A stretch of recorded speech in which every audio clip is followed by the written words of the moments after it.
السلام علیکم ناظرین، میرا نام کاشف ہے۔ میری عمر 17 سال ہے۔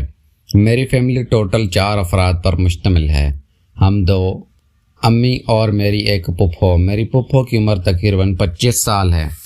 ان کی ابھی تک شادی نہیں ہوئی۔ میرے ابو میرے پیدا ہونے سے 2 سال بعد ہی اس دنیا سے چلے گئے تھے۔ میرا بڑا بھائی شہزاد آسٹریلیا میں کام کرتا ہے۔ ہماری فیملی کافی کھاتے پیتے گھرانے سے ہے۔ ہم اسلام آباد میں رہتے ہیں اور اسلام آباد میں ہماری 5 مرلہ کی خود کی کوٹھی ہے۔ میری امی اور پھپھو کافی سلجھی ہوئی تھی اور وہ ہمارا کافی خیال رکھتی تھی۔ میں کالج میں پڑھتا ہوں اور فرسٹ ایئر میں ہوں۔ میں صبح 10 بجے کالج جاتا ہوں اور 12 بجے واپس آ جاتا ہوں۔ امی ایک گھریلو خاتون ہے اور گھر کے کام کاج کرتی ہے۔ میری پھپھو بھی امی کا ہاتھ بٹاتی ہے۔ میری پھپھو کا نام کومل ہے۔ میری پھپھو دیکھنے میں کافی خوبصورت اور نوجوان نظر آتی ہیں۔ ہر مرد میری پھپھو سے شادی کرنے کو ترستا ہے، لیکن میری پھپھو پتہ نہیں کیوں شادی نہیں کروانا چاہتے۔ میری پھپھو جب کالج میں پڑھتی تھی تو ان کو ایک لڑکے نے اغوا کر لیا تھا اور ان کے ساتھ بہت غلط کیا تھا۔ اس دن سے پھپھو کو مردوں سے نفرت ہو گئی تھی اور پھپھو اب کسی بھی مرد پر اعتبار نہیں کرتی تھی۔ میری پھپھو اکثر اپنے کمرے میں بند رہتی اور اس کے پاس موبائل بھی نہیں تھا، بس سوتی رہتی تھی یا تنہائی میں بیٹھی رہتی۔ میں بہت کوشش کرتا تھا کہ پھپھو کو کمپنی دوں اور اس کی تنہائی مٹاؤں، اس کے ساتھ بات چیت کروں۔ امی بھی مجھے اکثر ڈانٹتی رہتی تھی کہ اپنی پھپھو کو باہر لے جاؤ، وہ کھانا وغیرہ کھلا کر لاؤ اور اس کی تنہائی مٹاؤ۔ لیکن میرے دوست بھی بہت عجیب سے تھے۔ وہ مجھے بہت سی بری عادات میں ڈال چکے تھے۔ میں اپنے دوستوں کے ساتھ باہر جاتا تو میرے دوست طرح طرح کی باتیں کرتے اور مجھے پھپھو کے بارے میں بتاتے کہ تمہاری پھپھو بہت خوبصورت ہے اور گھر میں اتنی خوبصورت پھپھو لے کے بیٹھے ہوئے ہو، کبھی تمہارا دل نہیں کیا کہ پھپھو کے ساتھ کچھ کروں؟ میں دوستوں کی باتیں سن کر بہت برا سوچنے لگا تھا اور اپنی پھپھو پر ہی بری نظر ڈالنا شروع ہو گیا تھا۔ گھر کے بڑے کام کاج امی کرتی تھی اور چھوٹے موٹے کام کاج پھپھو کرتی تھی۔ کچن کے کام بھی پھپھو کرتی اور کھانا وغیرہ بھی پھپھو بناتی تھی۔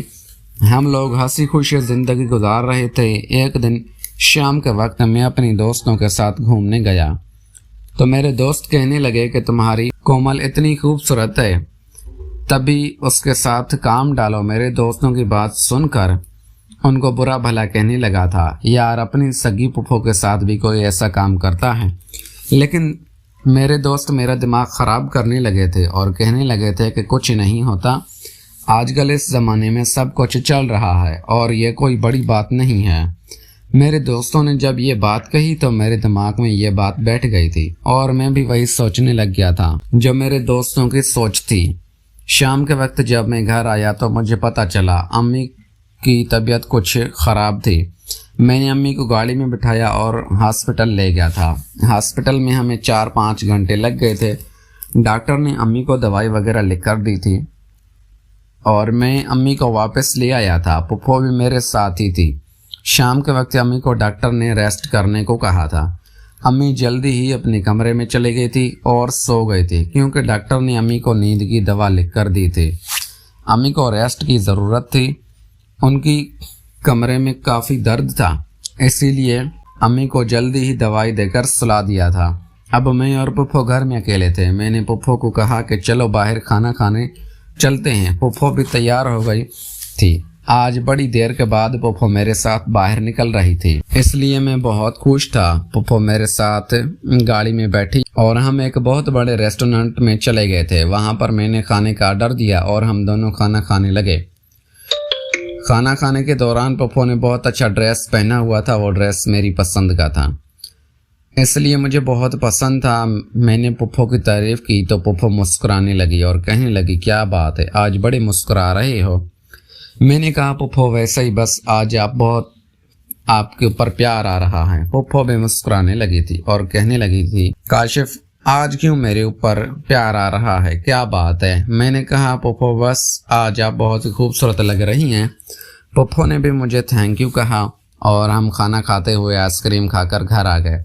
جب گھر آئی تو پھپھو اپنے کمرے میں جانے لگی تو میں نے کہا، پھپھو مجھے آپ اپنے کمرے میں ڈر لگ رہا ہے، اسی لیے میں آپ کے کمرے میں سونا چاہتا ہوں۔ پھپھو پہلے تو کچھ دیر سوچنے لگی، اس کے بعد اس نے انکار کر دیا۔ میں نے بھی منہ بنا لیا تھا اور پھپھو کو کہا تھا کہ آج کے بعد میں آپ سے کوئی بات نہیں کروں گا۔ میں اپنے کمرے میں آ گیا اور تھوڑی دیر پڑھائی کرنے لگا تھا۔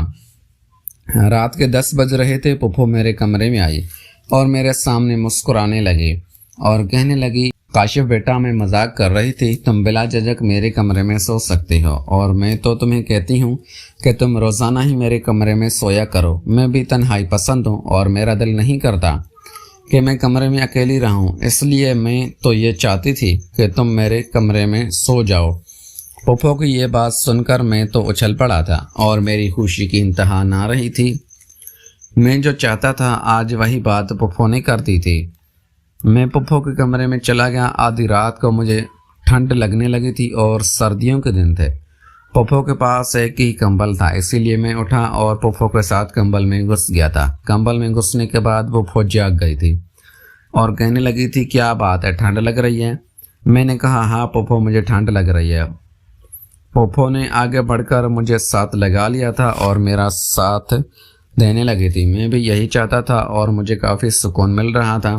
پھپھو نے میرے ساتھ کافی دیر تک وہ کام کیا جس کو کرنے کے بعد مجھے کافی راحت ملی تھی اور میں تو پھپھو کا دیوانہ ہو گیا تھا۔ پھپھو بھی کہنے لگی تھی کہ اب میں آپ سے روز یہ کام کیا کروں گی اور تم روز میرے کمرے میں ہی سونا۔ میں بھی پھپھو کے کمرے میں ہی سوتا تھا اور پھپھو ہر رات میرے سے وہ کام کرواتی تھی جس کو کرنے کے بعد مجھے کافی راحت ملتی تھی۔